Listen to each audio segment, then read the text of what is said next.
भिवंडीमध्ये माजी महापौर विलास पाटील यांच्या बंगल्यावरती दगडफेक झाली आहे। भाजप आमदार महेश चौगुले यांच्या समर्थकांनी दगडफेक केल्याचा आरोप हा विलास पाटील यांनी केलाय। भिवंडीमध्ये सध्या तणावपूर्ण शांतता आहे। या हल्ल्याच्या निषेधार्थ प्रभाग क्रमांक 1 मधील दुकान ही बंद ठेवण्यात आलेली आहे। तर दगडफेकीनंतर विलास पाटलांनी काल कुटुंबियांसह छत्रपती शिवाजी चौकामध्ये आंदोलन केलं। महापालिका निवडणुकीमध्ये दोघांचीही मुलं एकमेकांविरोधात उभी होती। भिवंडीमध्ये 2 गटांमध्ये जोरदार राडा झाला आणि त्यानंतर पोलिसांकडून लाठीचार्ज करण्यात आला। दरम्यान महानगरपालिका निवडणुकीमध्ये दोघांचीही मुलं एकमेकांविरोधात उभी होती। भिवंडीतल्या सध्याच्या परिस्थितीचा आढावा घेतलाय आमच्या प्रतिनिधींनी, जाणून घेऊयात। माजी महापौर विलास पाटील आणि आमदार महेश चौगुले यांचे पुत्र निवडणुकीच्या रिंगणात होते।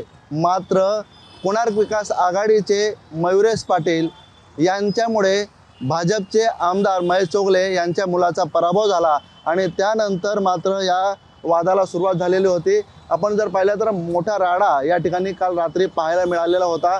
अनेक ठिकाणी दगडफेक या ठिकाणी पाहायला मिळालेले होते। आपण पाहू शकतो की अनेक दगड या ठिकाणी छत्रपती शिवाजी महाराज चौकामध्ये आपल्याला अजूनही दिसतात।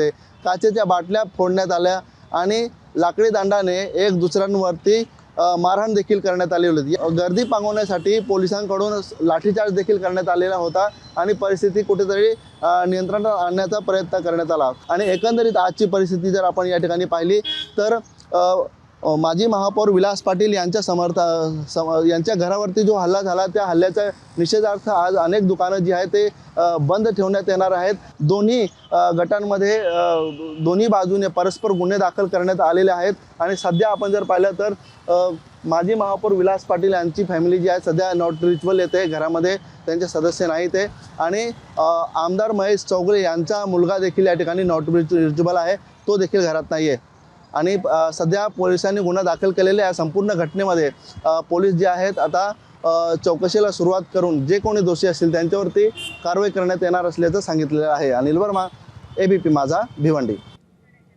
आणि दरम्यान या सगळ्या प्रकारावरती स्थानिकांनी काय प्रतिक्रिया दिली आहे तीही पाहूयात। हे सगळे पब्लिकला वेटीत धरून पब्लिकला त्रास देण्याचं हे सगळं चाललंय आणि हे योग्य नाही आहे। यांच्या भांडणांमध्ये सामान्य नागरिकाला त्रास होतो आणि सामान्य नागरिक भरडला जातो। दुकानं बंद करायची आवश्यकता तशी नाही आहे आणि ठेवू पण नाही आहे त्यांनी, दुकानं बंद चालू ठेवावी। कारण हे सगळा जो व्यवसाय आहे हे सगळं उदरनिर्वाहाचं साधन आहे, ते सगळं बंद करून त्याचा उपयोग नाही आहे।